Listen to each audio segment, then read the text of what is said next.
បងប្អូនសាកសម័យមើលបងប្អូនមានទូរស័ព្ទហើយជួនកាលអស់ថ្មអត់មានភ្លើងអត់មានភ្លើងសាកថ្មអត់មានភ្លើងសាកថ្មទូរស័ព្ទហើយដល់ពេលមានទូរស័ព្ទពេញហើយប៉ុន្តែអត់មានអ៊ីនធឺណិតប្រើប្រាស់ហើយសម័យនេះគឺសម័យ digital ឬក៏សម័យ AI ហើយណាតើបងប្អូនមានអារម្មណ៍មិនដែរដល់ពេលដែលបងប្អូនអស់អ៊ីនធឺណិតអីទៅបងប្អូនមានអារម្មណ៍មិនដែរអត់មានអ៊ីនធឺណិតប្រើប្រាស់មានទូរស័ព្ទបើក Facebook បើក YouTube អីមើលអត់បានណាបងប្អូនមានអារម្មណ៍មិនដែរបងប្អូនphảiស្ទះមែនទេបាទអញ្ចឹងកលេចទៅមើលបងប្អូនកលេចទៅមើលប្រទេសគុយបាវិញដែលហុំព័ទ្ធសេដ្ឋកិច្ចដោយសហរដ្ឋអាមេរិកតើអាមេរិកនឹងធ្វើត្រូវអត់បងប្អូនជួយ comment ជួយ subscribe បងប្អូនជួយ subscribe ឬកណ្ដឹងផងហើយជួយ like ជួយ share បងប្អូនណាតើសហរដ្ឋអាមេរិកធ្វើត្រូវទេដែលដើម្បីធ្វើបាបមេដឹកនាំមិនដល់100នាក់នៅប្រទេសគុយបាហ្នឹងមេដឹកនាំដើម្បីគៀបសង្កត់ឲ្យដើរតាមលទ្ធិប្រជាធិបតេយ្យឬក៏កំចាត់ចោលនៅលទ្ធិកុម្មុយនីសផ្ដាច់ការអីហ្នឹងនេះដើម្បីអញ្ចឹងធ្វើបាបប្រទេសគេគេរស់នៅបែបគេទេបាទតែគាត់ទៅជ្រៀតជ្រែកទៅប្រទេសគេហើយប្រទេសគេដើរតាមគាត់ហើយគាត់ដាក់ទណ្ឌកម្មហុំសូម្បីតែព្រេងមកតំណក់មិនឲ្យចូលនេះឥឡូវបងប្អូនមើលប្រទេសគុយបាសម័យនេះហើយគឺជាសម័យមួយដែលប្រទេសគុយបាមានភ្លើងប្រើប្រាស់តែ1ម៉ោង2ម៉ោង22ម៉ោងដាច់ភ្លើងប្រជាជនអត់មានបាទសិស្សកន្លែងសាលាអត់មានភ្លើងប្រើប្រាស់មន្ទីរពេទ្យគ្មានភ្លើងប្រើប្រាស់តើវះកាត់របៀបម៉េចបងប្អូនហើយប្រើអ៊ីនធឺណិតប្រើអីយ៉ាងម៉េចបងប្អូនពិចារណាមើលសម័យនេះហើយសូម្បីតែអង្គការសហជីវជាតិក៏គាត់និយាយដែរគាត់ថ្កោលទោសតើអាមេរិកជាបងធំនៅលើពិភពលោកធ្វើអញ្ចឹងសម្រាប់កូនចៅដែលអ្នកតូចតាចតើរស់នៅដល់របៀបណាតើសហរដ្ឋអាមេរិកក្រោមការដឹកនាំរបស់លោកត្រាំនឹងយុត្តិធម៌ដែរឬអត់ដែលដើម្បីមនុស្ស100នាក់គៀបសង្កត់ដល់ប្រជាជនចំនួន10-20លាននាក់ដែលរស់នៅទីនោះបាទតើបងប្អូនយល់យ៉ាងម៉េចដែរបាទជួយខមមិននៅខាងក្រោមបងប្អូនបាទឥឡូវនេះសូម្បីតែអ៊ីរ៉ង់ក៏ចង់ធ្វើឃាតលោកត្រាំដែរណាដែលលោកត្រាំពមៀនថាបើធ្វើឃាតដាក់នុយក្លេអ៊ែរទៅប្រទេសអ៊ីរ៉ង់អូខេគាត់ថាខ្លួនឯងមួយស្លាប់ចុះដាក់នុយក្លេអ៊ែរទៅអ៊ីរ៉ង់ឲ្យស្លាប់ក្នុងរាប់រយរាប់ពាន់រាប់លានរាប់ម៉ឺននាក់សមមិនជាយុត្តិធម៌បាទលោកត្រាំណាសម្រាប់មេដឹកនាំគេ50នាក់គេនឹងខ្មោចឆ្កែមកឆ្មាមែនបាទស្លាប់ហ្នឹងតែបងប្អូននិយាយមើលមិនខ្មោចឆ្កែមកឆ្មាណាគេជាមនុស្សដែរណាតើដល់ខ្លួនឯងម្នាក់ឬក៏តបរបស់ខ្លួនឯងមានប៉ះពាល់តបខ្លួនឯងខ្លួនឯងបាញ់គេចប់ខ្លួនឯងស្លាប់គេនេះឬក៏យ៉ាងម៉េចឬក៏លោកឯងអ្វីដែលលោកឯងធ្វើគឺសមអ្វីដែលគេធ្វើគឺខុសនេះអាហ្នឹងយើងប្រើនេះគឺមែនទេណាបងប្អូនបាទអញ្ចឹងបាទអ៊ីរ៉ង់គាត់ថាធ្វើសង្គ្រាមមួយគាត់អត់មានឈ្នះគាត់បានទេបាទតាមពិតយើងមើលទាំងអស់ពិភពលោកគេមើលឃើញចឹងមែនអត់មានឈ្នះតែអឺរ៉ុបក៏គេមើលដឹងដែរ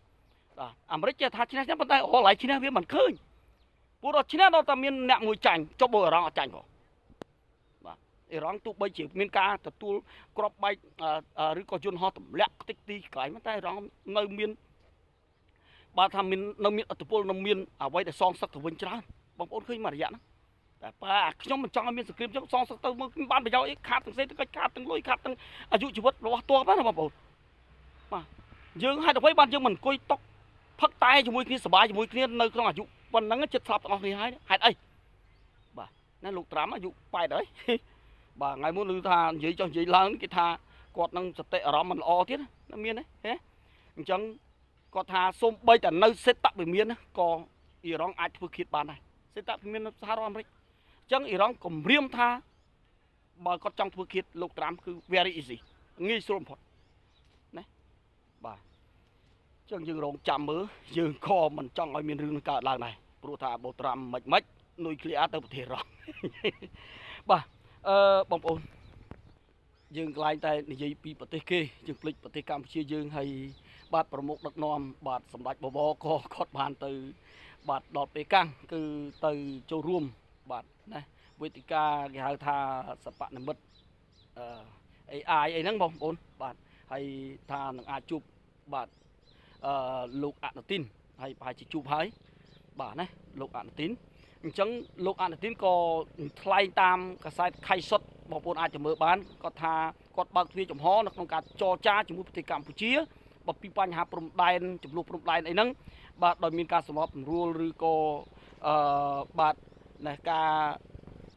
ផ្សះផ្សាពីប្រទេសចិនបាទហើយខ្ញុំចង់និយាយថាបើកទ្វារចំហមិនបើកទ្វារចំហបិទអីខ្ញុំអត់ខ្វាយខ្វល់ទេខ្ញុំខ្វាយខ្វល់ថាពីមុនមកបន្ទាត់ព្រំដែនដីមិន យកមកឲ្យវិញមកតែប៉ុណ្្នឹងបានហើយដីដែលយកទន្ទ្រានខ្មែរទាំងម៉ានដែលអីម៉ានហ្នឹងឲ្យខ្មែរមកវិញវាចប់បាត់ហើយវាអត់មានអីទេព្រោះតែឯងប្លន់ទឹកដីខ្មែរដោយគេថាបំពេញច្បាប់ពីអន្តរជាតិណាបាទអ្នកឯងគ្មានប្រទេសគ្មានច្បាប់ទម្លាប់ជាប្រទេសព្រៃយកតាមយកដីរបស់គេតាមបែបយោធាមកប្លន់យកទឹកដីគេទាំងស្រុងឲ្យគេមកវិញមកឲ្យសងសំណងដែរឯងធ្វើការខូចខាតមកប៉ុណ្ណឹងប្រទេសកម្ពុជាអត់មានចង់បានដីរបស់អ្នកឯងសូម្បីមកចាអាមទេណាអត់ចង់បានទេចឹងប៉ុណ្ណាយកប៉ុណ្ណឹងទៅហើយយើងដាក់មកវិញមកអាដីប្រហែលដែលយើងមុននឹងយើងចំនួនគ្នាហ្នឹងតែប៉ុណ្ណឹងចប់បាត់ហើយមានអីបាក់ហើយចាំបាច់អីបើកវាចំហស្អីបាទអ្នកឯងរងថ្ងៃបាក់អាងតែតបអាងតែយោធាទេគ្មានអីខ្បេះនយោបាយរបស់លោកអនុទានឯងប្រជាជនរត់ទៅដេញចោលចេញពីកៅអីនាយករដ្ឋមន្ត្រីមែនទេបងប្អូនបាទបងប្អូនសូមកុំភ្លេចជួយបាទ Subscribe បាទហើយជួយ Like ជួយ Share ផងបងប្អូន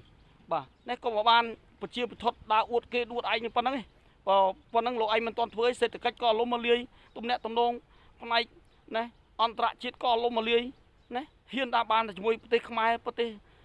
លាវក៏មិនហ៊ានប្រទេសស្អីគេភូមាក៏មិនហ៊ានប៉ះជាមួយម៉ាឡេស៊ីខ្ញក់ទាំងសេដ្ឋកិច្ចទាំងយោធាមកចប់លោកឯងមានស្អីបានតែខ្មែរហ្នឹងជាសំណាងប្រជាជនអ្នកឯងទុកឲ្យអ្នកឯងនៅកៅអីនាយករដ្ឋមន្ត្រីប៉ុណ្ណឹងបើតាមពិតហ្នឹងគេត្រូវដកចេញហើយ